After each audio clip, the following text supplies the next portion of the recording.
हामिद खान ये कह रहे हैं कि चेयरमैन पीटीआई अगर कोई डील कर लेते हैं तो फिर वो बाहर आ जाएंगे, लेकिन वो डील किससे करनी है और क्या कोई डील हो रही है या नहीं, इस पर बैरिस्टर गौहर कह रहे हैं कि ऐसी तो कोई बात नहीं, अगर डील होती तो हम आपसे खुलकर सामने रख देते, लेकिन अभी ऐसा कुछ नहीं हो रहा। बुखारी साहब, एक चेयरमैन पब्लिक अकाउंट्स कमेटी, सिर्फ एक चेयरमैन ऑपोजिशन ने नामजद करना है, उसको इतना बतंगड़ बना दिया है। वो शेर अफजल मोहब्बत कहते हैं कि मुझे नॉमिनेट करना था, हामिद खान कहते हैं मुझे नॉमिनेट करना था। इवेंचुअली एक नाम पर मुत्तफिक हो गए हैं ये सारी ऑपोजिशन जमातें। ये ट्विस्ट आखिर एक चेयरमैन की तैनाती के लिए इतना ट्विस्ट क्यों? ये देखिए, ये सिर्फ इतनी सिंपल बात नहीं है जितने सिंपल अंदाज से आपने बयान कर दी है। बात यही है ऑब्जेक्टिवली, लेकिन इसके पीछे there are wheels within wheels. लेकिन इसके ऊपर हम बाद में आते हैं। पहली बात जो है, हामिद खान साहब की बात को सीरियसली लेना चाहिए। हाँ। वो सीरियस रहनुमा है, वो दुरफुंदरियां नहीं छोड़ते हैं। ऐसे वैसे स्टेटमेंट नहीं देते। यस, देखिए, ये एक तासुर कायम है कि गालबन कोई गुफ्तगू हो रही है, कोई बातचीत चल रही है खान साहब को बाहर लाने के लिए। राइट। इसके लिए बुनियादी तौर पर बहुत सारे CBMs जो हैं वो हुकूमत ने और एस्टेब्लिशमेंट ने किए हैं। हुकूमत ने एंड एस्टेब्लिशमेंट? एब्सोल्युटली। लोगों की ज़मानतें हुई हैं, बेपनाह लोग बाहर आए हैं। जो मासूम लोग या बिला किसी जुर्म के लोग पकड़े हुए थे 9 मई के हवाले से, उनको रिहाई मिली है। अपने अपने घरों को गए ईद के ऊपर वो। तो CBMs बेपनाह है, मतलब उनको रिकॉल करने बैठेंगे तो हम बहुत लंबी चौड़ी, हाँ, मतलब वो मुतालबा करते हैं मुआयना करा दें जी बुशा बीबी का, 3 डॉक्टरों की टीम बन जाती है, फिर एक मुआयना होता है, फिर एक मुआयना होता है, फिर एक मुआयना होता है। ये सब कुछ चल रहा है ना। पता चल गया उनकी तबीयत क्यों खराब है। These are CBMs। You see, ये मैं इनको, ये जो रियायतें कह लें आप इसको, मैं इनको CBM कहता हूँ। लेकिन एक बात क्लियर करना बहुत ज़रूरी है कि अगर किसी का ख्याल ये है परसों 1 महीने तक 2 महीने तक खान साहब बाहर आ जाएंगे और वो मेन स्ट्रीम पॉलिटिक्स का हिस्सा बन जाएंगे, तो ये ख्वाब देखना वो बंद कर दें। तो फिर ये हामिद खान, बैरिस्टर गौहर, ये सब क्यों ऐसे बाहर आने के लिए PTI को और उसकी लीडरशिप को भी CBMs करने पड़ेंगे। राइट। ये नहीं हो सकता कि आप जेल में बैठ के चिल्लाते रहें कि मैं किसी से बात नहीं करूंगा, मैं तो do hell with everyone.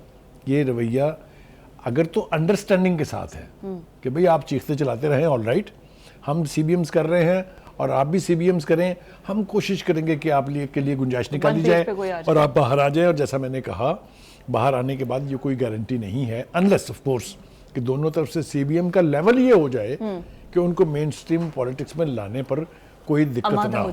Right. जो खुशी की बात है मेरे लिए वो ये है कि जो पॉलिटिकल लीडरशिप है, इंक्लूडिंग द गवर्नमेंट, राइट, उन्होंने कहा भाई हम कोई डरे नहीं बैठे हैं। आपने खान साहब को बाहर लाना तो अब ले आए। आप ले आए। हाँ। आपको पता है राना सनाउल्लाह ने सबसे पहले ये बात की, हम सुन लें ना, आपको याद है ना। और भी बहुत लेवल के ऊपर ये बात हुई है। अल्टीमेटली एस्टैब्लिशमेंट को ये कह दिया गया है कि जनाब अगर आप अपने प्यारे को लाना चाहते हैं बाहर, आप ले आइए, हमें कोई प्रॉब्लम नहीं, हम पॉलिटिकली डील कर लेंगे उनसे। पर द थिंग इज कि अगर इमरान खान या बाकी तमाम लोगों को, जैसे सबकी जमानतें हो रही हैं, 9 मई वाला सबको रिलीफ मिल रहा है, जो सब रूपोश्ती अब मंजर आम पर आ रहे हैं, मीडिया टॉक भी कर रहे हैं, fair enough, why not Imran Khan? तो उनके लिए भी तो ये राह हमवार हुई है। मैंने आपसे कहा कि इसका सारा दारोमदार ये है कि how is he going to respond. ठीक है, ये नहीं हो सकता कि आप मुझे गाली भी दें और मुझसे फिर तवक्को भी रखें फेवर की। समझ रहे हैं मेरी बात आप? बारीक सी बात है, लेकिन ये आप इसको समझ जाएं। दूसरी बात ये है कि उनके बाहर आने के हवाले से, जैसा मैंने कहा कि अपोजिशन ने भी, जो अदर देन PTI है, गवर्नमेंट ने भी और एस्टैब्लिशमेंट ने भी, उनका जनाब आप उनको बाहर लाएं, हम उनसे पॉलिटिकली डील कर लेंगे। ये उन्होंने क्यों कहा है, इसके पीछे भी ढूंढना जरूरी है। उनको ये तवक्को नहीं थी कि बाई इलेक्शन में ये नतीजे जाएंगे। राइट। उसके बाद थोड़ा कॉन्फिडेंस आ गया ना। यार आप खुद गौर करें कि आपने तबाही मचा दी है, आपने उनकी सीटें ले ली हैं वापस उनसे, आपने अपनी सीटें सारी रिटेन कर ली हैं, आपने उनके घर में जाके भी मुंह मारा है।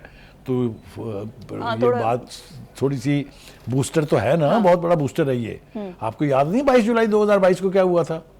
जब वो यहाँ से इनके सो कॉल्ड हॉट लैंड में से 15 सीटें ले गए थे 20 में से। ठीक है, तो इससे भी थोड़ा सा उनको कॉन्फिडेंस आया। और दूसरी बात ये, जो मुझे नहीं पता कि इस तरह से कहनी चाहिए कि नहीं, लेकिन मुझे कहे बगैर गुजारा भी नहीं, वो ये कि इस इलेक्शन में, वैसे भी बाई इलेक्शन में एंथुसियाज्म ज़रा कम होता है, लेकिन जो तवक्को थी PTI को भी और हमें मीडिया में भी कि लोग फिर निकलेंगे उनके लिए, वोट कास्ट नहीं उस तरह से नहीं था। ठीक है, उस तरह तो मेरे ख्याल से गवर्नमेंट का थोड़ा सा कॉन्फिडेंस लेवल ऊपर गया है। गवर्नमेंट का कॉन्फिडेंस इस वजह से भी बूस्ट कर गया, और दूसरा अवाम इस वजह से भी नहीं निकले, उनको ये लगता है कि हम वोट कर भी दें, अपने कैंडिडेट को वोट दे भी दें, तो इन्होंने फिर धांधली करके हमें, वो इस वजह से वो ये सोच के निकले ही नहीं। जो भी रीजन इसकी कुछ भी हो, लेकिन ये हुकूमत वक्त के लिए और एस्टेब्लिशमेंट के लिए एक ब्रीदर है। ठीक है जी। अब जनाब दूसरी जो बात है, उसको जो आपने जहां से बात शुरू की थी, वो है पीएसी का चेयरमैन। हाँ, ये कौन होगा?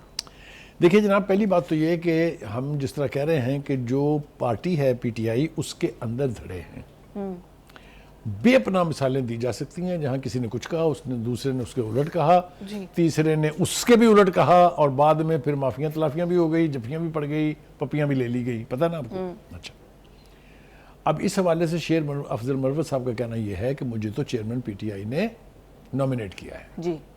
बैरिस्टर गौर कह रहे हैं कि नहीं जनाब, हमें तो उन्होंने बताया कि आप नहीं है, नहीं है। ये हामिद रजा साहब हैं सुन्नी इत्तेहाद के, जिन्होंने इतना बड़ा एहसान किया, उनकी पार्टी को नाम दिया, उनकी पार्टी को झंडा दिया, उनकी party anyway, having said that, मगर इसमें एक तीसरी मजेदार बात भी है।